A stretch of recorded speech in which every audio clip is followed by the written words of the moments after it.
ડીસામાં જૂના ડીસા વાસણા રોડ પર આજે ડમ્પર ચાલકે એક શિક્ષિકાને અડફેટે લીધા બાદ દાદાગીરી કરી તેને લાફો માર્યો હોવાની ઘટના સામે આવી છે। ઘટનાને પગલે ગ્રામજનોએ ભારે હંગામો મચાવી ડમ્પર ચાલકો સામે વિરોધ પ્રદર્શન કર્યો હતો। ડીસા તાલુકાના જૂના ડીસા વાસણા રોડ પરથી રોજબરોજ અનેક ડમ્પરો રેતી ભરીને પસાર થાય છે, તેમજ કેટલાક બેફામ ચાલતા ડમ્પર ચાલકોના કારણે ઘણીવાર નાના મોટા અકસ્માતો પણ થતા રહે છે।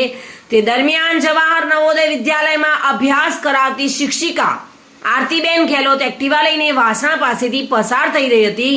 તે સમયે બેફામ ચાલી રહેલા એક ડમ્પર ચાલકે શિક્ષિકાને અડફેટે લેતા અકસ્માત સર્જાયો હતો। અકસ્માતમાં શિક્ષિકાને નાની મોટી ઈજાઓ પણ થઈ હતી।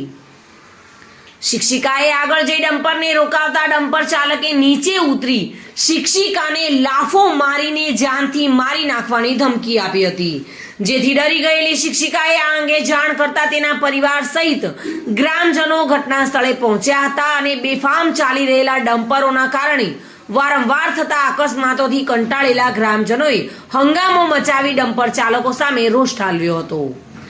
આ બનાવ અંગે શિક્ષિકા આરતીબેન ગેહલોતે જણાવ્યું હતું કે તેઓ શાળાથી ઘરે પરત જઈ રહ્યા હતા। તે સમયે એક ડમ્પર ચાલકે તેને અડફેટે લેતા અકસ્માત સર્જાયો હતો। બાદમાં ડમ્પરને થોભાવતા ચાલકે તેને લાફો મારી અને પરિવારજનોને જાનથી મારી નાખવાની ધમકીઓ આપી હતી, જેથી તેઓ તરત જ પરિવારજનો અને ગ્રામજનોને બોલાવી ડમ્પર ચાલક વિરુદ્ધ કાયદેસરની કાર્યવાહી કરવાની માંગ કરી છે।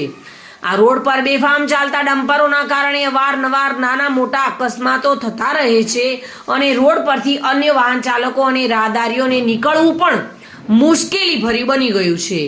ત્યારે આવા ચાલકો સામે કાર્યવાહી કરવામાં આવે તેવી જનમાંગ ઉઠી છે। Reena Parmar, today news, Gujarati.